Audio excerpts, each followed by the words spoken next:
Welcome to the December 23rd, 2024 Westfield City Council meeting. We're going to begin the meeting this evening with, please rise and join me in the Pledge of Allegiance. I pledge allegiance to the flag of the United States of America and to the republic for which it stands, one nation, under God, indivisible, with liberty and justice for all. Joining us this evening is Pastor Harbaugh, the pastor at Life Point Church. Great to see our great pastors throughout all of Westfield, but particularly Pastor Harbaugh this week. Thank you. Thank you. It's a pleasure to be with you tonight. Merry Christmas.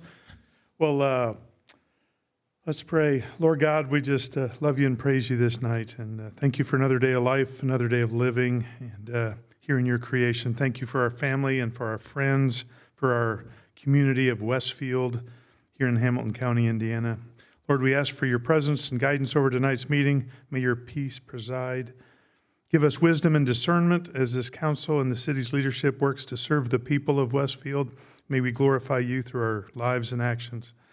And thank you, Lord, for the special week of Christmas that we come together as friends and families and churches and communities and remember that you came. And we pray these things in Jesus' name. Amen. Amen. Thank you. We're going to have some fun this evening. So, Marla, can you note the presence of a quorum? Yes, sir. Victor McCarty. Here. Patrick Tam. Here. Kurt Waninger. Present.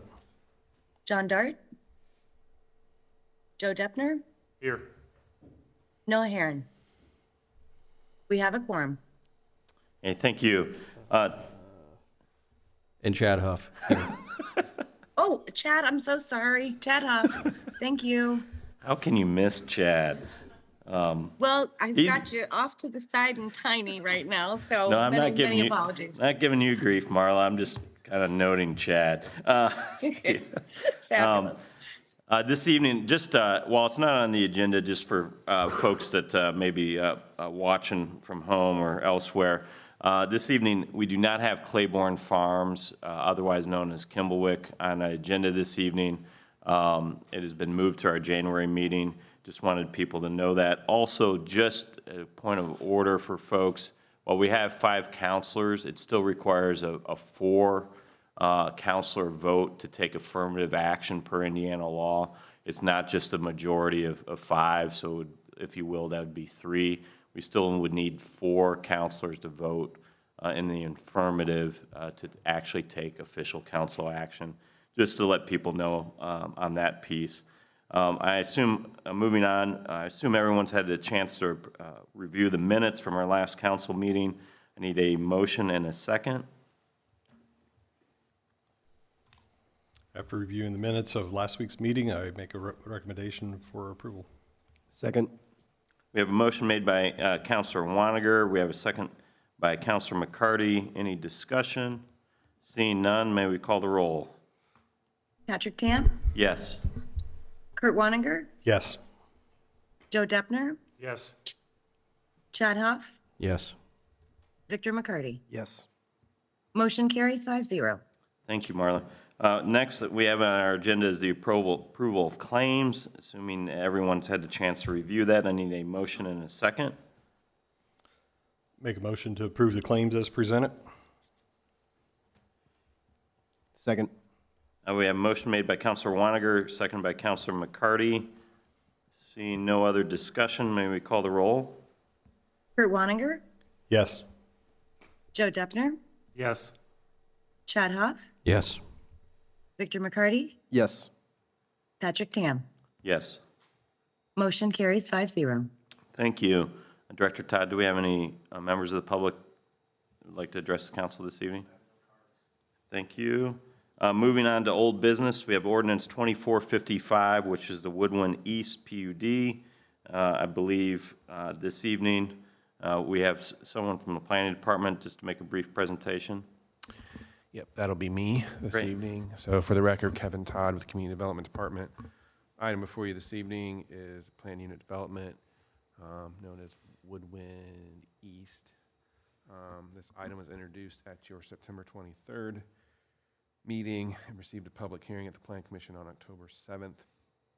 Since that time, there were a handful of modifications made to the proposal. I'll quickly just highlight those for you. First one is that there were golf holes as part of the development that were further refined and reoriented and designed a little bit more detailed than the initial introduction. The buffer yards adjacent to neighbors were increased from 30 feet to 40 feet, from 30 and 40 feet to 60 feet. And there was a buffer yard adjacent to roadways that would remain at 50 feet. So given the geographic location, let's see.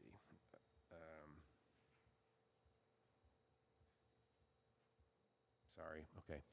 Couldn't read my own notes here. So the concept plan reflects mounding required to be 6 to 8 feet tall. And there's also going to be a four-board black fence also being required. Required buffer yards will be in designated common areas, not on individual lots. And last highlight is adding an amenity area to include a pool and a bathhouse, which has a minimum size of 1,200 square feet, and 2 pickleball courts. This item comes to you with a unanimous favorable recommendation from the Advisory Plan Commission, which was made on December 2nd.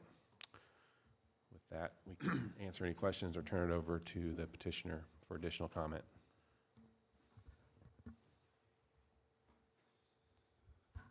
Thank you, Mr. Todd. For the record, Jeremy Lawler with Old Town Companies. Offices at 525 North Inn Drive in Carmel, Indiana. I'll briefly go over those changes that have occurred since we were before you.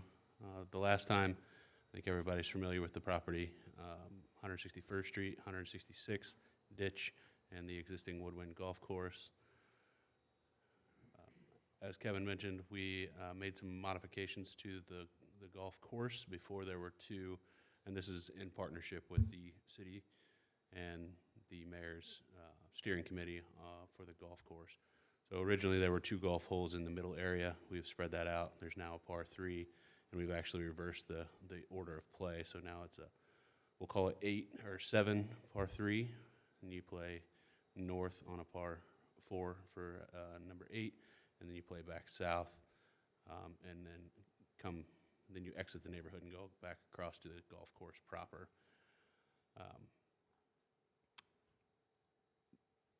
The buffer yards that Mr. Todd was mentioning is, as you can see up here highlighted in red, these were originally 30 and 40-foot buffers with no mounds or landscaping. Same is true in the red down here. We have since widened that to a 60-foot buffer. We are putting 6 to 8 foot undulating berms in here, and now they are all planted with the type buffer yard B type plantings, which is 8 trees and 10 shrubs every 100 feet. And additionally, per the request of Plan Commission and the neighbors, we are going to put the 4-board black fence in these 2 sections that are adjoining the existing large lot neighbors. This buffer down here, which will be a part of the golf course, is a 60-foot buffer. It actually always was. It was mounded in the original introduction. It is still mounted in the introduction, but was extended across the east boundary of this neighbor. We also are doing the buffer yard plantings on that mound as well, which is, again, 8 trees, 10 shrubs every 100 feet. To put that into context, this is about 1,000 feet around this property here. The amenities, originally we had just the natural kind of wooded preservation area path, so naturalized trail through there, plus a playground and a shelter. Having received feedback from both council and the Plan Commission, and further refinement of what's going to happen at the Woodwind Golf Course clubhouse, we've added a pool, 1,200 square foot, we'll call it a clubhouse, which will be restrooms and a gathering space. We added a parking lot to support parking for the pickleball and the playground, and 2 pickleball courts, still have kind of the picnic shelter and then a playground there. These are just character exhibits of the amenities. This is actually a pool that we just installed and opened late summer this year in one of our neighborhoods. It'll be very similar to this, with likely a larger bathhouse. This is truly a bathhouse. It's just restrooms and pool equipment. We would have, like I said, the community meeting space as well as the restrooms. Just an image of the naturalized trail. I guess I should have highlighted this will be a paved trail through here to allow golf carts, strollers, pedestrians to have a smoother access to the amenity space. This loop inside the wooded area will be more of this naturalized crushed stone type trail. With that, I will answer any questions that you have, if you have any right away. Thank you, Jeremy. Any questions this evening? Councilor Waniger? Question, you're adding 3 holes to the golf course we just recently purchased. So are we going to have a 21-hole golf course then? No, as a part of the overall plan, we would, after these are finished and improved and ready to be playable, we would exchange those for the holes 2, 3, and 4, which is part of a different zoning petition in the future, but in partnership with the city. I asked that question more if somebody's in the public wondering why we're adding 3 holes to an 18-hole golf course. Understood. Yeah, the goal is to hopefully add some really high-quality holes to the golf course, improve the overall playability and the experience, as well as create some economic value to the city by creating golf front lots. And then for city administration staff, what's going to happen to the 3 holes on the other course that are going to be vacated down the road?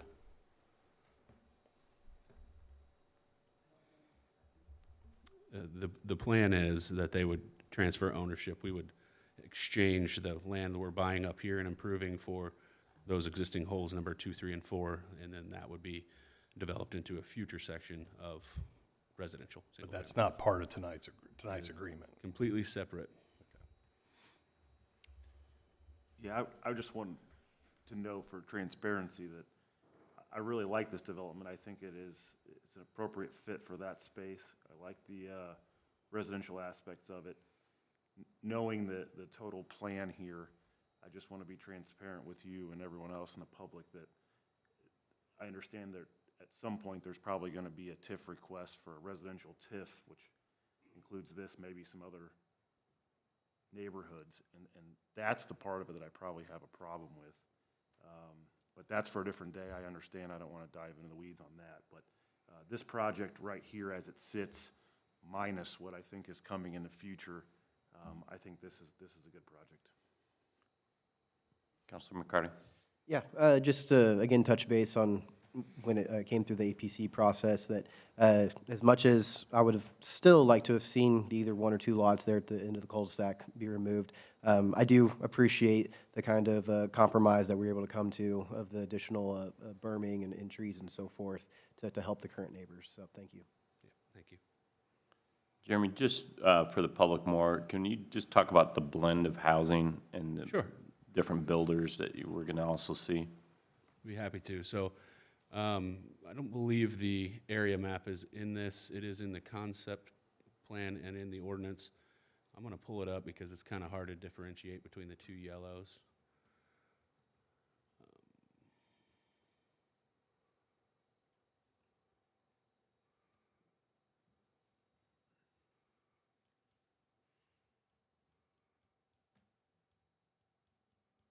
Maybe. It's a long ordinance. Here we go.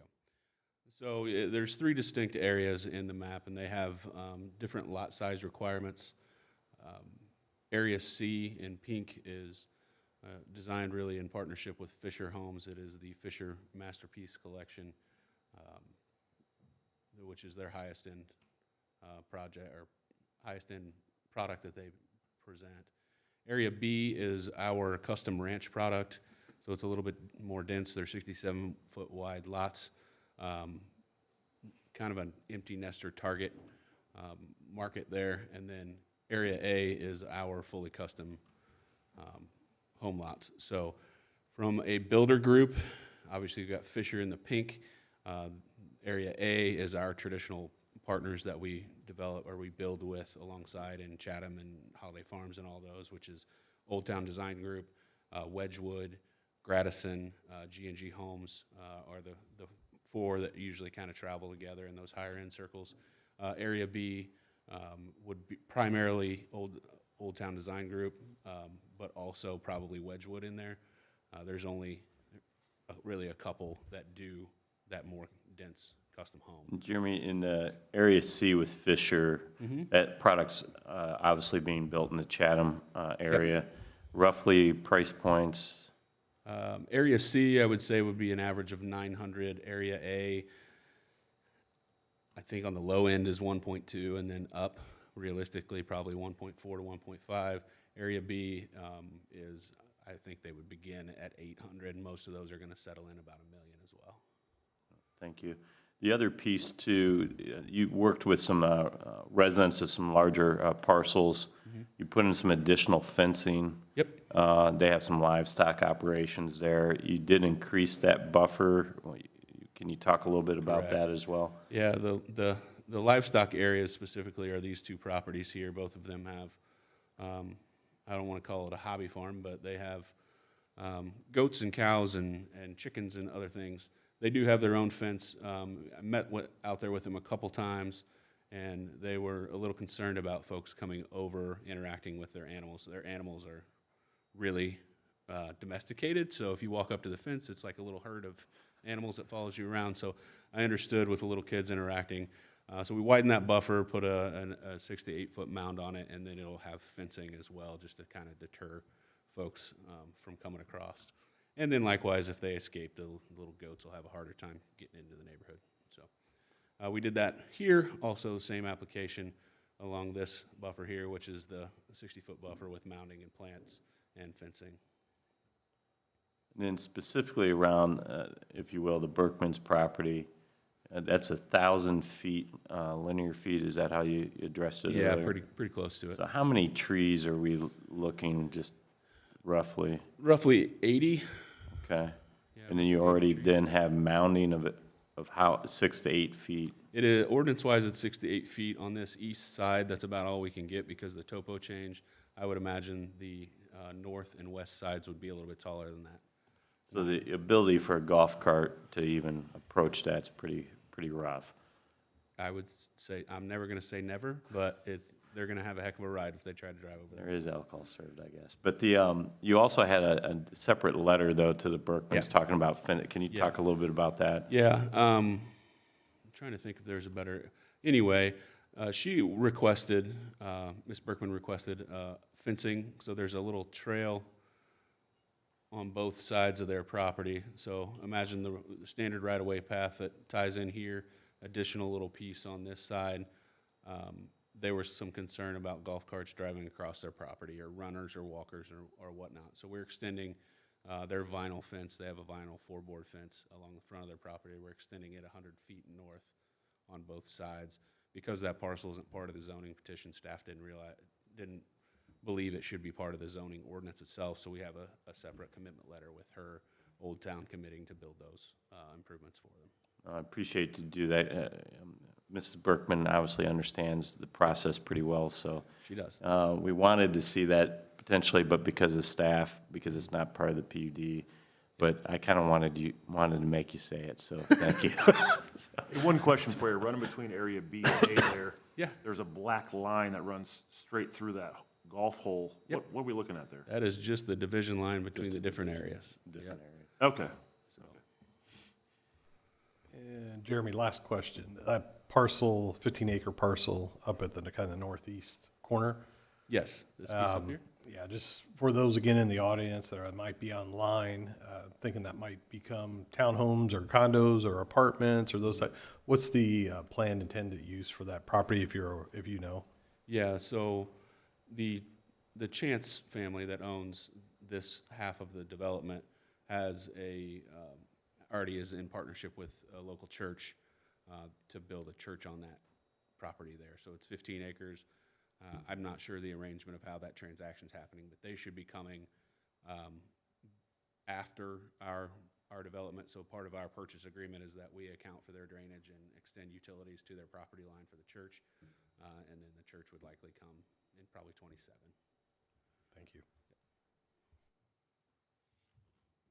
No, that's a big part of his willingness to sell, is that church will be located there. That's correct.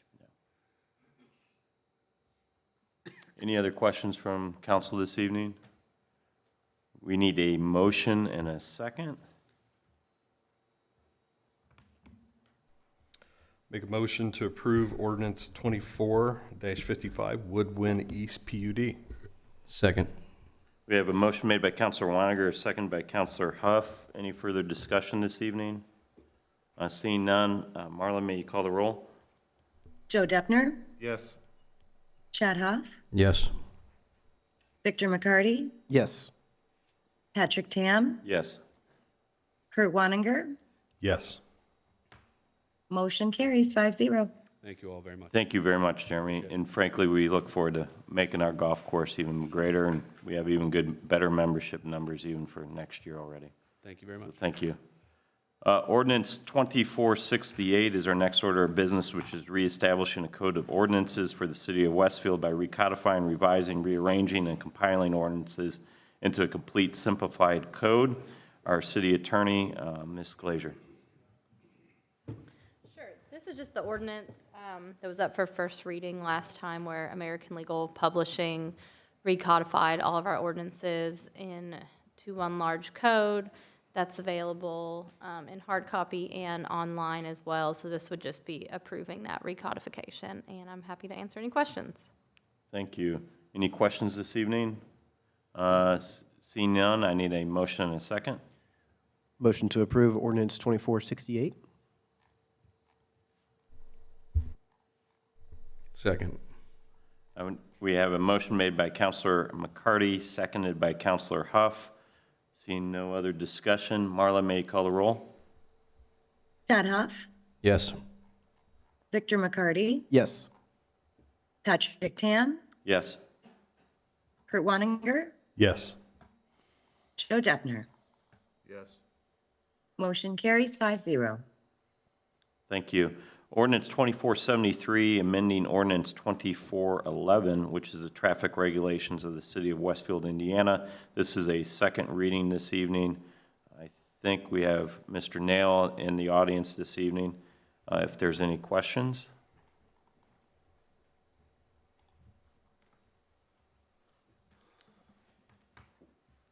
Yeah, for the record, John Nail, Director of Public Works, City of Westfield. Nothing to add. I know Michael did a really thorough job at the introduction, but happy to answer questions you may have. Any questions this evening? Seeing none, I need a motion and a second. Motion to approve ordinance 2473. Second. We have a motion made by Councilor McCarty, a second by Councilor Huff. Seeing no other discussion, may we call the roll? Victor McCarty, Yes. Patrick Tam, Yes. Kurt Waninger, Yes. Joe Deppner, Yes. Chad Huff. Yes. Motion carries 5-0.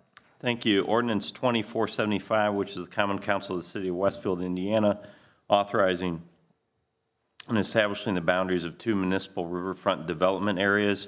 This is a second reading this evening. We do have Ms. Lauren Gillingham-Teague from our community planning here to answer any potential questions. Thank you, Mr. President. Yes, as you mentioned, we did an intro earlier. I do have this fancy web map, if you want to see me kind of zoom in and out on the districts, because I know that was a little bit confusing how it was kind of cropped in the ordinance. But otherwise, happy to answer any questions. Can you explain what we're looking at? Yeah, sure thing. So these riverfront districts, they are based on a 3,000-foot radius, or I guess rather 6,000-foot radius, 3,000 on either side. This radius is based on riverfronts, or I guess named creeks or waterways through the city. So this map is essentially showing these named creeks, this buffer, and then parcels that we have identified as being either, well, just generally ripe for development. So there are two types of parcels included in this riverfront district. There are parcels that are already within an economic development area, shown in purple here, and then parcels that are eligible to be granted riverfront district licenses if they were added to an economic development area. So kind of a two-step thing on some of these, but we've included both to make it easier down the road. We don't have to keep updating this ordinance every time we add a new parcel to an EDA. Where is it measured from? Is it measured from the flow line, from the top of bank, from the normal pool elevation, from the floodway? It is measured from, that's a good question. So I got these from the county, and I imagine that they are measuring, well, they created this layer based on the center. So essentially, it's the center line of the creek. So 3,000 feet on either side of the center line. The only reason I bring it up, anybody ever wanted to challenge it or challenge it either way to get some parcel out or a parcel in, how would that be defined? And I guess, would it be considered the DNR blue line that's? I think Councilor Waniger, frankly, your better question that you could present is if part of a parcel is included in this, in that foot district, measurement, does that qualify if part of the parcel is, or does the entirety of the parcel need to be in the district? I can speak to that a little bit. So it has to be, the permit premises have to be within an economic development area, redevelopment project area, something like this. So I guess if that question came up, we would have to look at the location of where the permit would be, not just the land. So I think it'd be a case-by-case analysis. So as someone that may work in this area, the answer by our legal counsel is correct. I may help write this law a little bit at the State House. But your reality is that, Kurt, your question's great, but this does free up a lot of permits. Remember, it's a two-part test. We're attracting a lot of visitors. And to the credit, Ms. Teague, and as well as Caitlin, the ATC chairwoman actually came to the mayor's office, reviewed this map herself, and the width that was produced, exact same thing, and walked us through some of those pieces as well. Just so everyone knows, I mean, even the Alcohol Tobacco Commission chair has already reviewed this as well. So it is the permit premise. It does get a little crazy in alcohol law, as in those that serve alcohol shouldn't be within 1,000 feet of a church. I don't know if you've ever been on the circle. There's a nice church that is Lilly Endowment, is greatly involved in a Methodist church, and the Columbia Club's right next door. They went around the circle a couple times to measure. I kid you not. So, because it's clearly, basically shares a wall. But the riverfront districts are being utilized across the state, particularly in areas that are bringing in visitors. And frankly, Grand Park and our area of Westfield absolutely should be doing these types of things. One last thing. I just wanted to note that the map is clipped to the permit premises. So in actuality, this parcel extends further north, but because it lies outside of the buffer, it's been cut off. So there is a easier rule of thumb to understand where is and isn't within the buffer. Can you show the east boundary of the downtown one real quick? Sure thing. So this neon green is our existing downtown riverfront district that was established in 2018 around Grand Junction. This essentially builds upon it. So the stuff that's in the light blue, light purple is what we're going to be adding? So we're adding both pieces, both the light purple and the orange. The light purple is the stuff that tomorrow they could apply for a riverfront permit from us. The orange, they need to do another step first. Got you. Thank you. And why is the subdivision to the south not included? Because you included the subdivision on the north, but not the one on the south. That is a good question. So I work with economic development on this. The idea here is this is where the new Ambrose on Main district is going. And this area is somewhat slated for redevelopment in our comprehensive plan. This area is less so due to some of the floodplain issues. That's really why one was identified and the other wasn't. Plus, this area was already within the economic development area. Thanks. Any further questions this evening? This is a second reading this evening. We need a motion and a second. Make a motion to approve ordinance 2475 for the authorization of establishing boundaries for the 2 municipal riverfront development areas. Second? We have a motion made by Councilor Weiniger, seconded by Councilor McCarty. Seeing no other discussion, Marlo, may we call the roll? Patrick Tam, Yes. Kurt Wanninger, Yes. Joe Deppner, Yes. Chad Huff, Yes. Victor McCarty. Yes. Motion carries 5-0. Thank you. This evening, we have ordinance 2476, which is the Common Council of the City of Westfield authorizing and approving additional appropriations of funds from the operating balances of the 2021 COVID Recovery Fund, Road and Street Improvement Fund, and the Sports Campus Operating Fund. This is a second reading this evening. We have Ms. Danielle Carey-Tolan here this evening to answer any questions. It's your second reading, but you also have a public hearing on the Road and Street Improvement Fund. So you'll have to open a public hearing for that, close that, and then waive, if you guys so choose, all of it to be approved tonight. Okay. So we have to, we don't have to suspend the rules tonight on this. This is second reading. Yes. Yeah.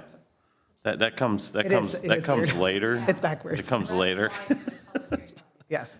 Thank you. So we'll open up the public hearing this evening for the road and street piece at 7:32 this evening.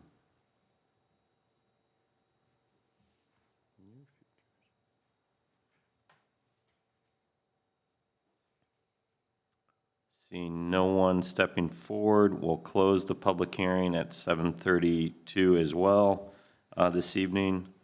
Do we have any further discussion or questions from the council? Seeing none, we need a motion and a second. Motion to approve ordinance 2476? Second. We have a motion made by Councilor McCarty, seconded by Councilor Huff. Seeing no other discussion, Marlon, may we call the roll? Kurt Wanninger, Yes. Joe Deppner, Yes. Chad Huff, Yes. Victor McCarty, Yes. Patrick Tam. Yes. Motion carries 5-0. Thank you. Moving to new business this evening, we have Resolution 24-154, which is the City of Westfield, Indiana, encumbering certain funds for services and authorizing the clerk treasurer to encumber such funds. Daniel, do you want to do a brief presentation? Yeah. The encumbrances before you, these are all purchase orders or contracts dated prior to December 31st. These are all lawful contracts that have either started, renewed, or are services that are underway. So these are encumbrances of 2024 budget into 2025 and to be paid out in next year for these services. If you have any questions on any of them specifically, I'm happy to answer them. Any discussion this evening? Can you explain potentially the consulting service communications? It's my understanding that that was paid. How has that contract not been paid and carrying over? They have a new contract that their current contract expired on 12/1 of 2024. This is a new contract that started for December 1st of 2024 that runs through November 30th of 2025. And there's several that are like that within this encumbrance. So this is just a new contract starting, going into next year. Are the other ones new contracts or just continuations of existing contracts that they currently have because those services haven't? There's both in here. Okay. Yeah. So is that 20,000 just covering December? Because wouldn't, No, it's for the rest, it's for their whole contract. 20,000 is the entire 2025 contract. Yeah. And it was supposed to be for 10 months, and you're saying it includes December of this year? Because the contract says it terminates in November.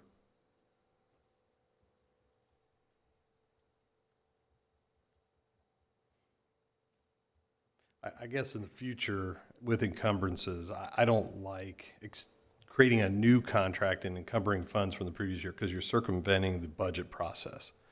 This should have been something that was in the budget process that was brought forth in front of the council, asking for a new contract or new services to be extended into the previous year. And if there's other ones in here like that, I missed it when I reviewed, but that was the one I did catch. That was a new contract. That starts for December 1st of 2024 and goes until November 30th of 2025. Okay. So But it you doesn't see- start, it doesn't start January 1st. Okay. They've already started. for But this you see my point. I mean, this is one, it was like, oh, we didn't have it in the budget, so, and we didn't want to present it in front of the council, so now we're kind of circumventing the process of creating a new contract to extend the services into the next calendar year. That's way Yeah. perception. Yeah. And I would agree with my fellow counselors as well.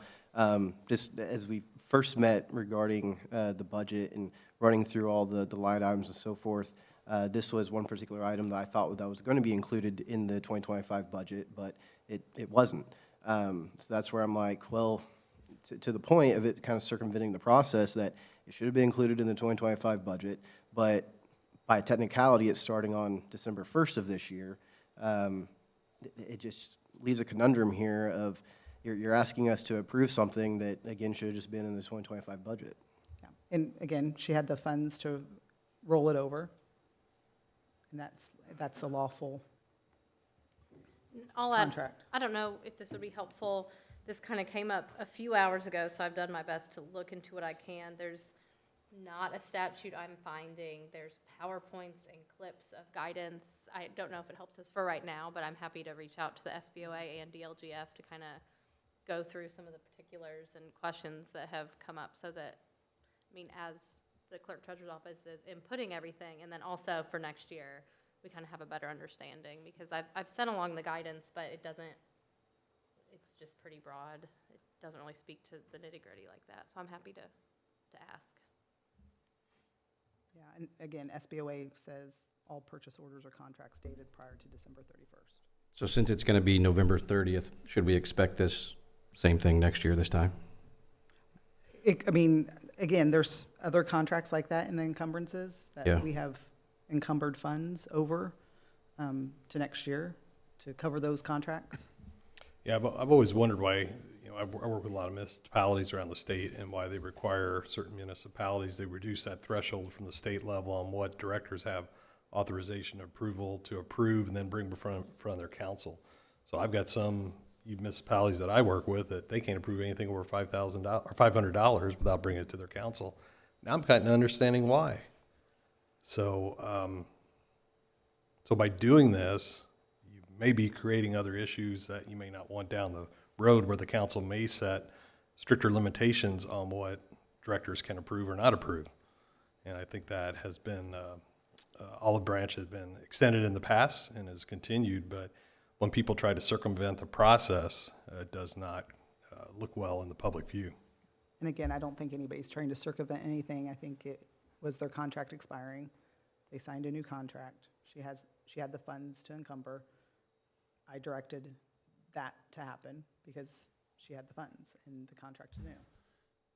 Yeah, I'd further corroborate and maybe elaborate a little bit on what Councilor McCarty indicated, that this was something that we looked for in the budget, and it was discussed, this contract was discussed amongst us, well with some of the city officials on whether it was appropriate or not, and then it was never in the budget, so we never really got down to thinking about it anymore. We thought it was done.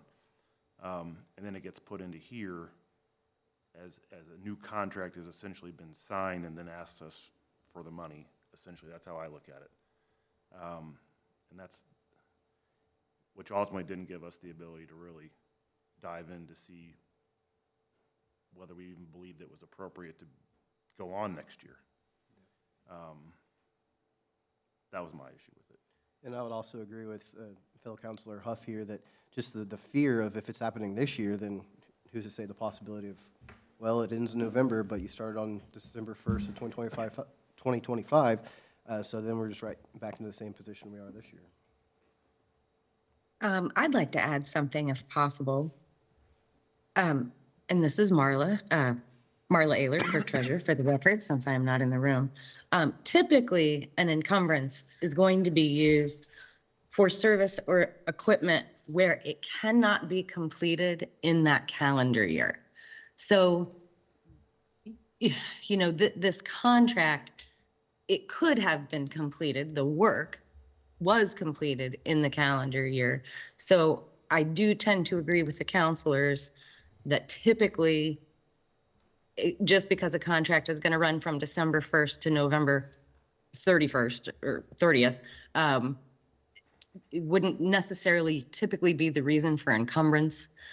It should be budgeted, but that doesn't mean you can't, because the guidance is not specific.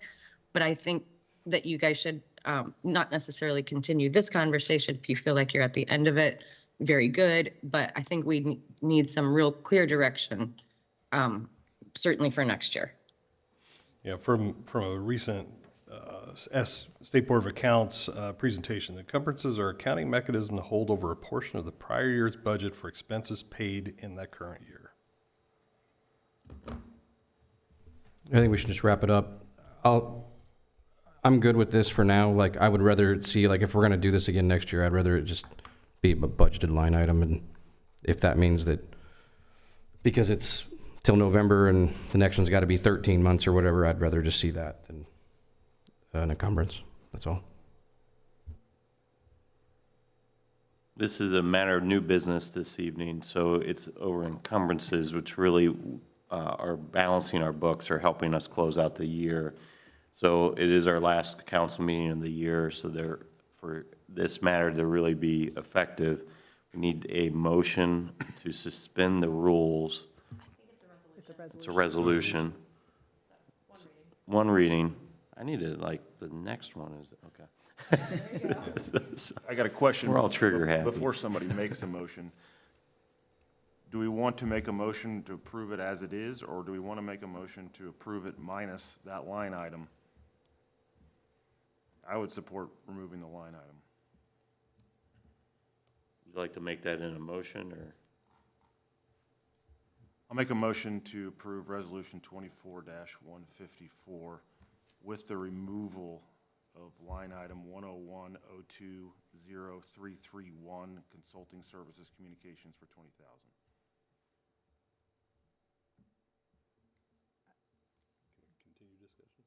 Yeah, we need to continue discussion. We have a motion on the table. We will need a second just to continue the discussion. Second. So we have a motion and a second. Further discussion? Daniel, one of the questions I asked you to present today was basically funds that were not spent this year. We're carrying over 6.1 million in additional encumbrances into this calendar year. How much was saved and not spent in 2024 that was currently budgeted for that year? For all disclosures, the books have not been closed yet, so I don't know that amount until the clerk treasurer's office is able to close the books. I don't have that amount, and I don't know where we're at on doing that, so I could not even guesstimate on any of that.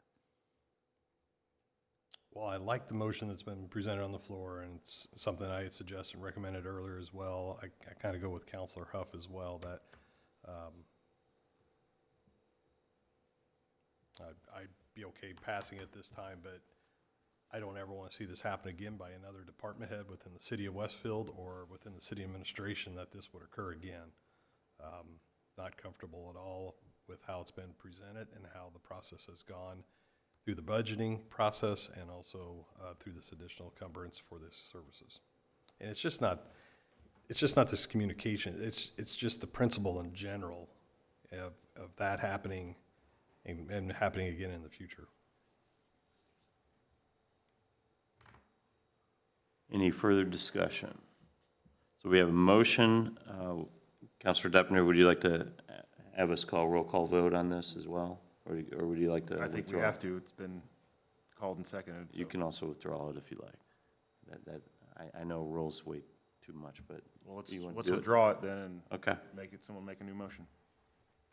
So Counselor Deppner has withdrawn his motion. We do still need a motion and a second then for the overall resolution. I'll make a motion to approve Resolution 24-154 as presented. Second. We have a motion made by Counselor Waniger, seconded by Counselor Huff. Seeing no other discussion, may we call the roll? Joe Deppner, No. Chad Huff, Yes. Victor McCarty, Yes. Patrick Tam, Yes. Kurt Waninger. Yes. Motion carries 4-1. Thank you. Ordinance 2472, which is the City of Westfield, Indiana, authorizing the clerk treasurer to make fund transfers. Danielle, will you briefly speak on that? I believe Marla's speaking on this one. That would make sense. Did we just, oh,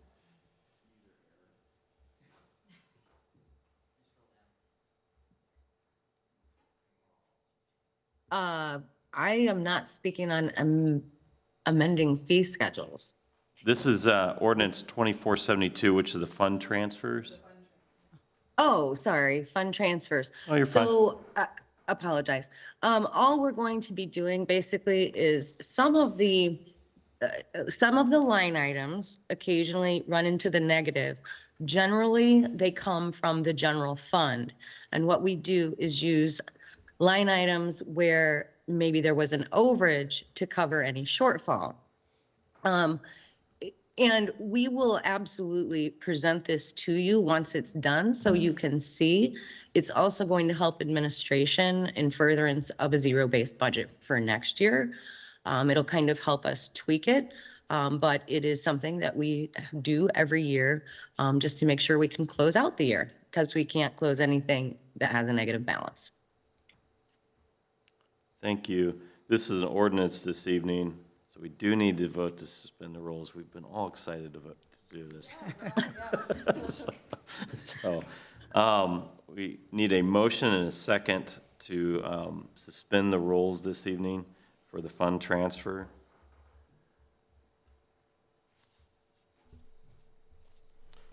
Motion to suspend the rules for the fund transfer. I've lost my spot here. I second it. Thank you. I've still lost it. You're totally fine. We know where you're at. We have a motion to suspend the rules made by Counselor Huff, seconded by Counselor Waniger. We need a unanimous vote to suspend the rules this evening. Marla, may you call the roll for this? Yes, Chad Huff, Yes. Victor McCarty, Yes. Patrick Tam, Yes. Kurt Waninger, Yes. Joe Deppner. Yes. Motion to suspend the rules carries 5-0. We've suspended the rules now for ordinance 2472. Do we have any further discussion or questions for Marla this evening with regards to this? So it is now placed under consideration for final passage. We need a motion and a second. Motion to approve ordinance 2472. Second. We have a motion made by Counselor Deppner, seconded by Counselor Huff. Seeing no other discussion, Marla, may you call the roll? Victor McCarty, Yes. Patrick Tam, Yes. Kurt Waninger, Yes. Joe Deppner, Yes. Chad Huff. Yes. Motion carries 5-0. Thank you, counselors, and I will get back with you as soon as we have that. Thank you very much. Ordinance 2474, which is the Common Council of the City of Westfield, Indiana, amending the fee schedules set forth in ordinance 2335. This evening will be presented by Ms. Danielle Carey-Tolan. Yeah, before you is the 2025 fee schedule set by each department, from community development to public works, fire, police, and parks and facilities and events. The major reason why we need you guys to approve this tonight is because of fire, and their fee schedule took an effect. There's a couple of items that need to take an effect January 1st. So if you have any questions, I know the fire department's here if they can answer those. I have no issues with the current fee structure. I had spoke with Ms. Glazier about I can't remember the ordinance number, but it had to do with the special event and who had to apply for those. We approved that, I think, at the last council meeting. And I would like to see that come back before the council with an amendment to exclude HOAs and/or nonprofits altogether from having to even apply for one, therefore the fees wouldn't even be applicable to them. There was some discussion about, lowering the fees and whatnot, but if we just take them out of the ability to even have to apply for the permit, then the fee structure doesn't matter, and I think the fee structure is appropriate as written, so. I can work with community development because like we talked about, it would be just going back and amending that ordinance rather than putting anything in the fee schedule. So Right. definitely work on that early January. Thank you. And this ordinance just includes the fees that are presented here today. If there's other fees that are issued by the city or levied by the city that are not included in here, those are covered under other ordinances. For example, road impact fees. Yes, definitely, yes, 100%. Everything should be in an ordinance, including, Just wanna unique make things sure like there road wasn't- impact, yes. Just want to make sure there correct. was nothing accidentally excluded. Seeing no other discussion this evening, I believe the January 1st deadline for the fee schedule for the fire department does require us to take affirmative action this evening. So we do need to have a consideration to suspend the rules as we did most recently, which will require unanimous vote. Need a motion and a second to suspend the rules this evening. Motion to suspend rules as pertains to ordinance 2474. Second. We have a motion to suspend the rules by Counselor Deppner, second by Counselor McCarty.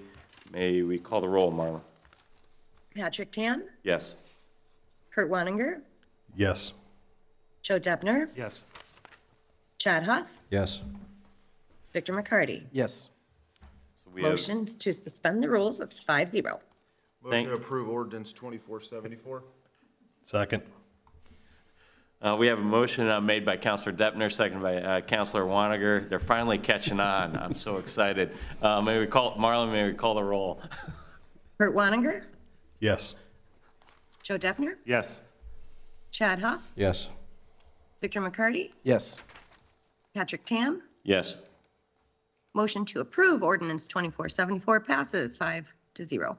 Thank you. Ordinance 2477, the Common Council of the City of Westfield authorizing the vacating of a public way or public place pursuant to Indiana Code 367312.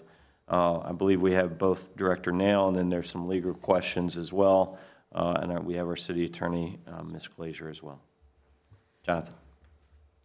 I'll start. Okay. So basically, please do not suspend the rules on this one, actually, because we have to have a public hearing later.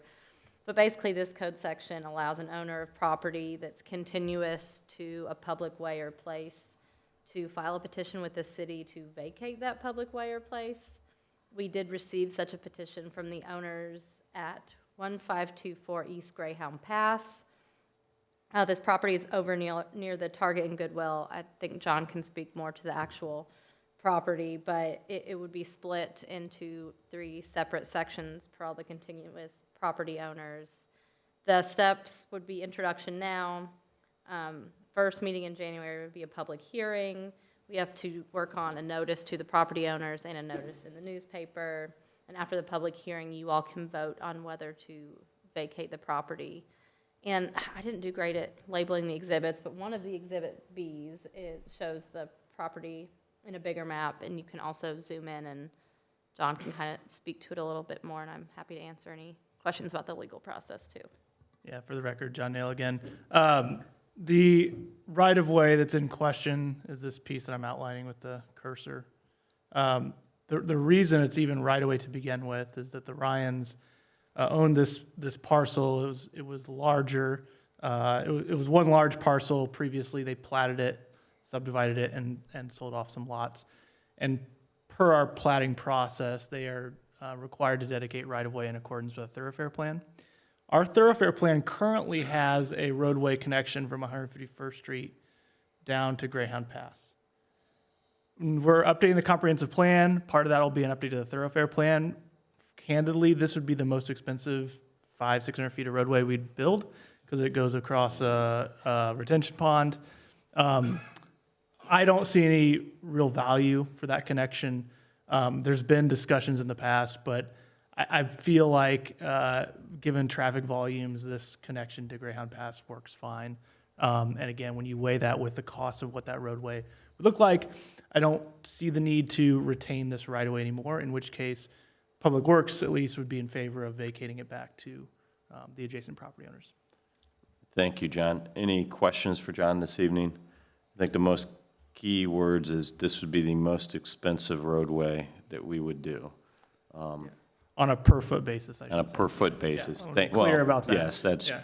thank you for the engineer. What parcels would it be added to?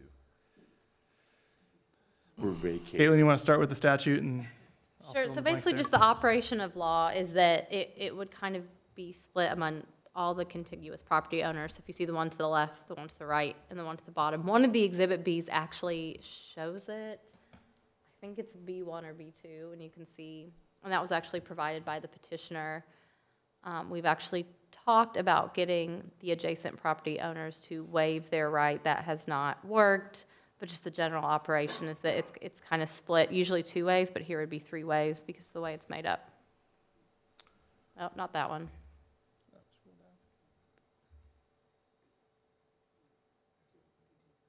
Or it could be in, sorry guys, I got these last minute. Well, never mind. Maybe if you go to A, that's actually the petition, they may have it on there, sorry. Yeah, go to the bottom. Yes. Yep. Okay, there we go.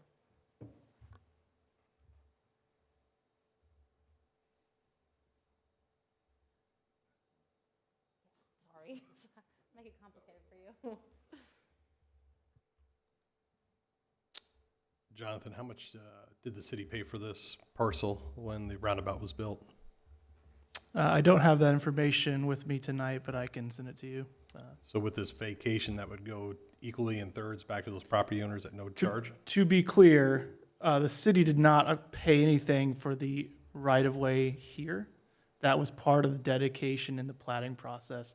The roundabout right-of-way that you're referencing would be outside of, Kevin, let me go back to the. But how did the city obtain that property if we didn't buy it? So it was dedicated as public right-of-way in their plat when they subdivided the parent parcel. I can send you the plat. And how much did we pay for the parent parcel? We didn't pay anything for the parent parcel. That was our platting process. When a subdivision of a parcel occurs, they are required to dedicate right-of-way in accordance with our thoroughfare plan. And so there's oftentimes, like if a farm field becomes a single-family residential neighborhood, that original parcel may own to the center line of that old county road. But when they plat and subdivide that parcel, they dedicate right-of-way, and it's 50-foot halves for local roads, it's 75 for arterials. That right-of-way is dedicated along those thoroughfares for future expansion and infrastructure improvements for the city. It's part of, we spell it out in our thoroughfare plan as part of our construction standards. Yeah, this was after I was Public Works Director, and this occurred afterwards, so so this was part of their platting of Logan Woods. Correct. They dedicated this piece as part of their plat. So if that was dedicated part of Logan's Wood, and we knew we want to extend to that road in the future through that area, why didn't we require that whole Because all the this way wasn't these parcels were not part of the plat. If they were, there would have been a whole swath of right-of-way dedicated. So when were those separated and platted out? I couldn't answer that. The owner elected to subdivide just this piece, based on my recollection. So when that land is given back to them, they'll be paying taxes on that property. Correct. What's your plan for improvements of East Greyhound Pass where it ties in with 151st Street? Because you didn't walk this area and knock on people's doors. I got asked numerous times how many times that was going to get fixed. And I've heard I some told them the stories. plan was originally to take this road through in the future and eliminate that intersection. Yeah, I agree that was the original plan. I think that part of the issue with this intersection, it came to light when 31 was completed and 151st Street was that it had that interchange. It was so new to people that Greyhound Pass was now becoming a real thoroughfare through Village Farms. And we heard a lot about the amount of traffic that was added as part of that 31 project.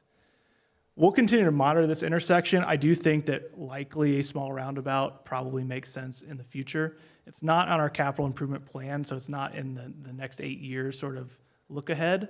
But if we see issues at this intersection, it could certainly be added into that capital improvement plan. A long-winded way of saying I don't have an immediate project in place for this intersection. Yeah, when I was public works director, I was with the city when we came up with the thoroughfare plan for this because it was part of the 31 overlay. And part of that discussion was to bring this road through, tied into Greyhound Pass, that would create continuous flow from downtown Carmel to downtown Westfield without having to get on the 31 corridor. Additionally, it was discussed to get rid of that section of 151st Street. From there to that intersection, people would have to go down and then come back up East Greyhound Pass, which then would reduce the amount of flow of traffic through Village Farms because it'd be not as easy or accessible for people to take that route. So that was kind of the thought and the plan. I get the cost, but there is ways to potentially avoid that cost as well. That's part of analyzing that detention pond to see if it actually is all detention or if it is just extra lake that potentially could be filled in, or the water could be area could be extended as well. So that's basically just a pond that was constructed by Ralph Wilfong back in 1964, and it's been sitting there since then. So I think when the Goodwill store went in, they had to go through some analysis to determine if that pond was even adequate for their detention, which it was. Okay. So, and the rest of Logan Woods, they don't have a stormwater detention plan in place already, so that's probably not part of any of their detention requirements. I think we can take this offline and continue this discussion further, and I'd really like to do that before this is brought back in front of the council, even if it has to wait a couple of months in the next year to take a better look at this. Yeah, that's fine with me. And I do think your comments will go a long way as far as when we look to that thoroughfare plan and comprehensive plan update. These are the types of pieces of information we look for when we make those updates. Yeah, a lot of those thoroughfare plans are put together with a lot of thoughts and process, but not all the stuff's written down when it's, and that's probably that vacating that section of East 151st Street to eliminate that kind of continuous through traffic through Village Farms. That wasn't probably written down to kind of reduce that traffic flow. That's fair. Okay, thanks. Thank you. Any further discussion this evening? Thank you, Director Nail. We look forward to seeing this in future meeting. You're welcome. Ordinance 2478, which is amending Fund 270. Director Larson. Good evening, Merry Christmas. Christopher Larson, Director of Informatics for the City of Westfield. Ordinance before you is an update to or amending Fund 270, which is a revenue, non-reverting revenue fund that the IT department has had for 12 years. That we basically put all of our cell phones that we sell to employees in, or old equipment that falls under statute, that we follow all the rules on that. But it wasn't fully up to code, actually. It doesn't say anything about what we can use those expenses for. And we also need it updated because we have a new revenue source coming in with the approval of the PPA with Grant Park. So in that agreement, there is an IT services, and there's a separate agreement for us to maintain control of all the infrastructure out there, as well as all the contracts for support of that infrastructure. And so they will be making contributions to us to make sure that we can pay those bills and keep the park up and running, and we want to utilize this fund to make sure it goes towards that. Any questions this evening? This is an ordinance. It's a first reading this evening, so we will look forward to this on our future council meeting. Thank you. Thank you. Do we have a APC update? Yeah. Councilor McCarty? Real quick, briefly, we met last week. On our consent agenda was Meyer Shops, which will just be in front of Meyer there on 32 with a couple different tenants. We also saw Finley Creek Estates again for about the 4th time, and they'll be back again next month. Continued discussion on that. And then we also had the workshop meeting for Ambrose on Main, and they'll most likely be back at our January meeting for recommendation consideration. That is all. Thank you. Thank you. Any other council comments? Briefly, while many residents in Westfield are gathering with families and loved ones over the holidays here, I did want to take a moment and thank those men and women in our military that protect us, not just domestically, but also internationally, but more so at home. We have some men in the room from our fire department. A lot of men and women serve us 24/7, 365 days a year, put their lives, their livelihoods, their bodies and their minds and their souls at risk for our protection. They see some of the worst things that they could potentially see, but yet they do that and they come to work every day for Westfield residents. But they also spend a lot of time away from their families, and we also appreciate particularly those in public safety, but also our men and women that also serve in public works. The mayor gets phone calls, the councilors get phone calls if there's ice and snow and so forth as well. But we have a lot of people that proudly serve the city of Westfield all the time, as well as during holidays as well. Also wanted to take a moment to thank the people of Westfield who have been trusting our council, as well as a lot of new people serving the city of Westfield as we come to the first year of the ability to serve, as I like to say, our neighbors. But also it is a great honor for me personally, and I know for my fellow councilors, to have that duty bestowed to us as well, one that we take very seriously. But we're also blessed to work with a lot of great people in the city administration, which I'm very thankful for. Frankly, it's probably the most enjoyable part of this is getting to know a lot of the people that work for the city and a lot of the people who make unbelievable sacrifices and contributions to make our community great, whether that's in an HOA, whether that's in one of our nonprofits, whether that's a great teacher. It really comes in a lot of different places, and I thank you all for allowing me personally to have that experience, which I greatly appreciate. So with that, any other comments? The mayor's not here this evening, so it's always a good day. There's no comments, but happy holidays, everybody. Hey, thank you. Can we have a motion to adjourn? Motion to adjourn. Thank you. Do we have a second? Second. We are adjourned. Thank you. I usually do. Sometimes I do.